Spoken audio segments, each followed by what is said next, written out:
안녕하세요. 4월 5일 화요일 아침 말씀 묵상입니다. 오늘도 하나님의 말씀 앞에 나오신 성도님들을 주님의 이름으로 축복합니다. 오늘 우리에게 주신 하나님의 말씀은 요한복음 15장 18절에서 27절의 말씀입니다. 제가 읽어드리겠습니다. 세상이 너희를 미워하면 너희보다 먼저 나를 미워한 줄 알라.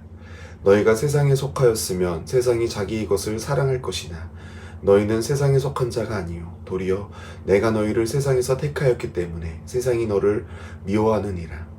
내가 너희에게 종이 주인보다 더 크지 못하다 한 말을 기억하라.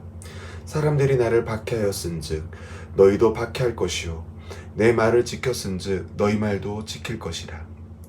그러나 사람들이 내 이름으로 말미암아 이 모든 일을 너희에게 하리니 이는 나를 보내신 이를 알지 못함이라.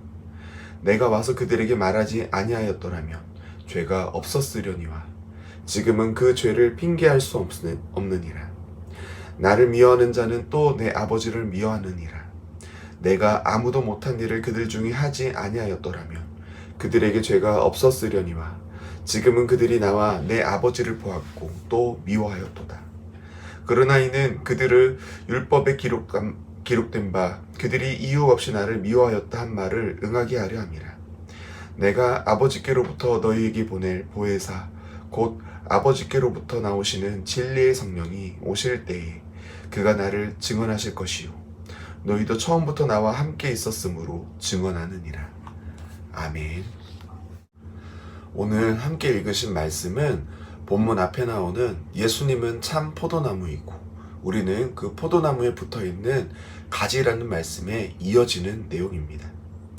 우리가 주님의 말씀을 우리 마음의 중심에 새기어서 살면 우리가 주님 안에, 주님이 우리 안에 거하며 사는 거라고 했습니다.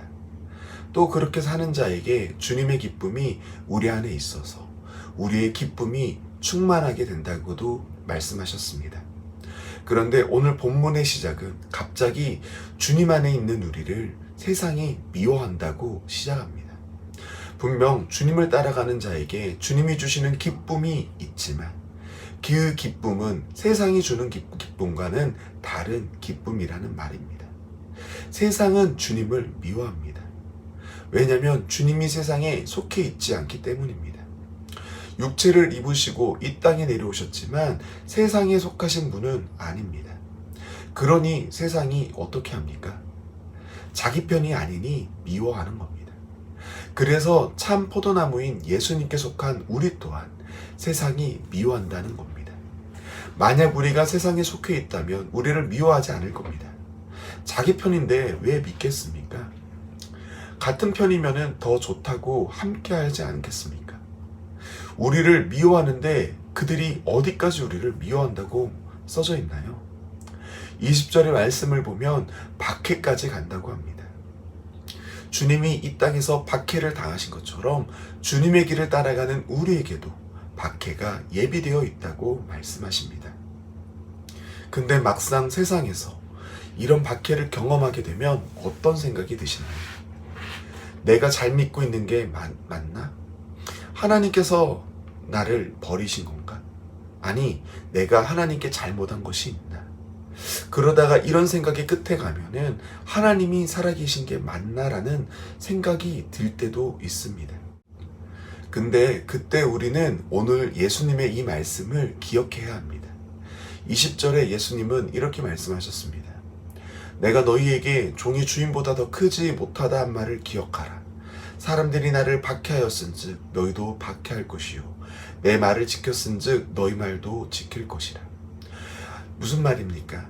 지금 우리가 잘 가고 있다는 겁니다. 당연하다는 겁니다. 우리의 믿음이 부족해서도 아니고 우리가 잘못해서도 아니고 하나님이 안 계셔서도 아니라는 겁니다. 단지 우리가 세상에 속해 있지 않기 때문에 우리가 세상에 속해 있지 않다는 그 증거로 박해가 있을 수 있다는 겁니다. 우리가 하나님께서 보내신 예수님을 알기 때문에 그런 겁니다. 그러니 마음을 담대히 하시기 바랍니다. 주님은 우리를 홀로 두시지 않으십니다. 26절의 말씀에 보면 우리를 돕는 보혜사 성령을 보내주신다고 합니다. 26절 말씀을 제가 읽어드리겠습니다. 내가 아버지께로부터 너희에게 보낼 보혜사 곧 아버지께로부터 나오시는 진리의 성령인 오실 때에 그가 나를 증언하실 것이요. 주님 보내신 보혜사 성령님을 통해 우리가 믿고 따르고 사는 것들의 담대함을 허락하실 겁니다. 좌로나 우로나 치우치지 않고 계속해서 주님을 따라가게 하실 것입니다. 이렇게 우리는 주님을 더욱 깊이 알아갑니다. 하지만 세상은 주님을 알지 못합니다. 이 땅에 친히 내려오셔서 사람은 하지 못한 많은 일을 하셨음에도, 그리고 그들이 그것을 보았음에도 알지 못합니다. 우리나라에 기독교를 몰라서 예수님을 믿지 않는 사람이 얼마나 될까요? 거의 없을 겁니다. 우리나라 어느 곳에 가서도 주위를 둘러보면은 꼭 빨간 십자가가 우리 눈에 들어오지 않습니까? 그곳에 하나님의 교회가 세워져 있고 하나님의 사람들은 자기에게 맡겨진 그 지경에 가서 자기에게 맡겨진 하나님의 일들을 감당합니다. 그렇게 그들이 하나님의 일을 보고 접합니다. 그렇기 때문에 세상은 죄가 없다고 할 수 없는 겁니다. 아무 기회도 안 주고 하나님이 벌하시는 것이 아니라 먼저 찾아가셔서 우리의 마음을 두드려 주시고 반응케 하시는데 그것에 반응하지 않기 때문에, 그렇기 때문에 그들 보고 죄가 있다고 말씀하신다는 겁니다.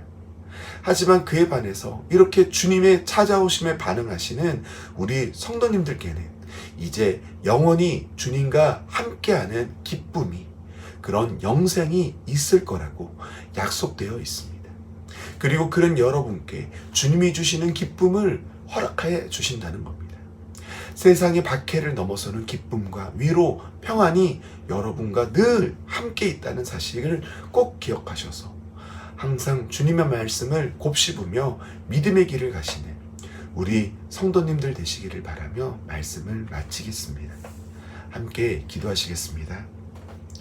사랑해 주님, 감사합니다. 우리가 걷는 이 길이 틀리지 않았다고, 세상에서 당하는 대우가 우리의 정체성이 아니라고 알려주셔서 감사합니다. 주님, 우리는 연약해서 세상 사람들과 다른 길을 가며 다른 것을 쫓으면 마치 우리가 틀린 것 같은 느낌이 들 때가 있습니다. 우리도 세상 사람들이 구하는 것을 구해야 할 것 같고 그게 없으면 망할 것만 같을 때가 있습니다. 하지만 주님, 우리가 구할 것은 세상이 아니라 주님이고 주님과 동행하는 길은 이 땅에서는 어떻게 보이든지 결국 성공과 영광 그리고 명예로운 길임을 저희들 믿습니다. 그 길 걷는 동안 주님, 우리의 힘과 능력이 되어주시고 우리의 위로와 평안이 되어 주시옵소서. 저희들 홀로 걷지 않음을 알 수 있도록 주님, 믿음의 동역자를 허락해 주시고 믿음의 공동체를 이룰 수 있도록 도와주시옵소서. 오늘도 주님의 위로와 은혜 가운데에 맡겨진 삶을 살기를 바라오니 인도하시고 열매 맺게 하시고 끝에는 감사가 넘치게 주님 도와주시옵소서. 우리의 구주 되신 주님께 항상 감사를 올려드리오며 이 모든 기도 예수님의 이름으로 기도 올려드립니다.